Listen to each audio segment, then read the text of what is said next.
Chairman Graves, Ranking Member Velasquez, and other distinguished members of the committee, my name is Tim Taylor, and I am President and Chief Executive Officer of Freeflight Systems. Today I have the privilege of also representing the General Aviation Manufacturers Association, and I'm honored to provide testimony to the committee on their behalf.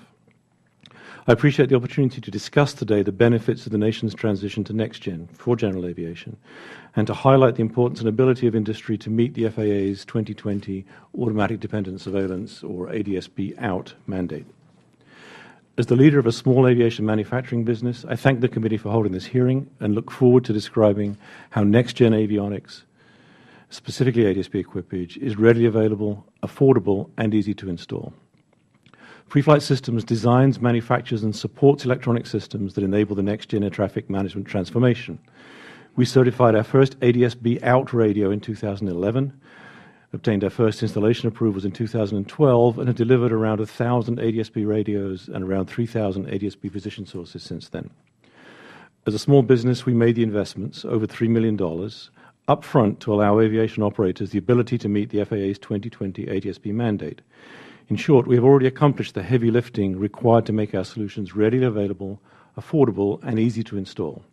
We are seeing rapid acceleration today in the adoption and installation of ADS-B systems in both airborne and airport surface vehicle applications. Freeflight Systems does all this as a small business in Texas that currently employs 53 people. We either perform or source our manufacturing in the United States, predominantly in Texas, but we also are part of the global aviation industry, exporting around 40% of our products.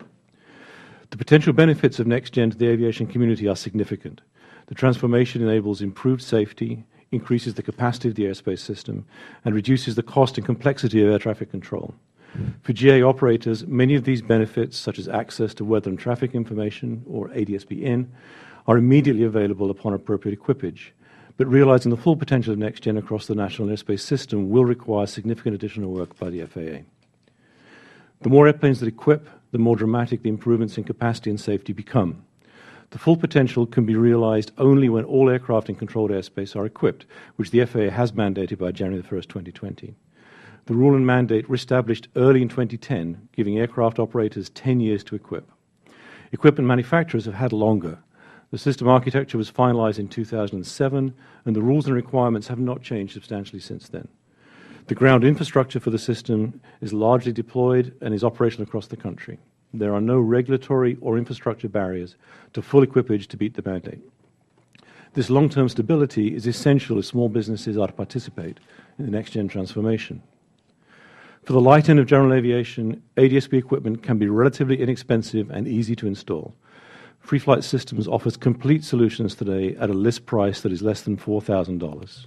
That's what it looks like. There's a small system there. And we are seeing installation times that are typically in the 20 to 40-hour range for a total cost of $6,000 to $8,000. Now, this estimate includes rule-compliant ADS-B out as well as ADS-B in for aircraft that have no modern avionics at all. In newer aircraft, ADS-B in, for example, can utilize an existing display to show beneficial situational awareness. In an old aircraft that has not seen a new piece of avionics since the 1960s, ADS-B can simply utilize an iPad. For next-gen to be effective, however, systems users need to adopt the technology. For the system to work to its full potential, every aircraft that enters controlled airspace needs to meet minimum equipage standards, or it will disproportionately disrupt operations. A mandate is the only way to ensure that happens and to ensure that everybody who invested in the new system, industry, users, and government, get the return they deserve on the investments that they have made.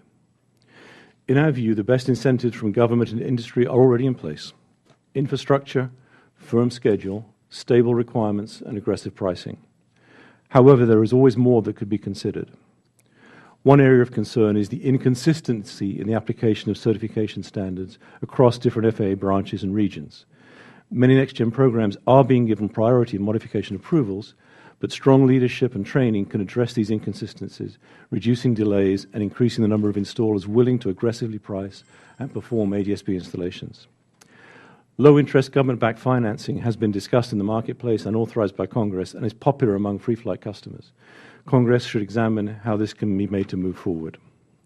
The timely introduction of next-gen technologies is vital to supporting the safe and efficient operation of our nation's airspace system and to maintaining U.S. global leadership in aviation. Any wavering or mixed signals hurt next-gen progress, safety, and small businesses that are playing by the rules.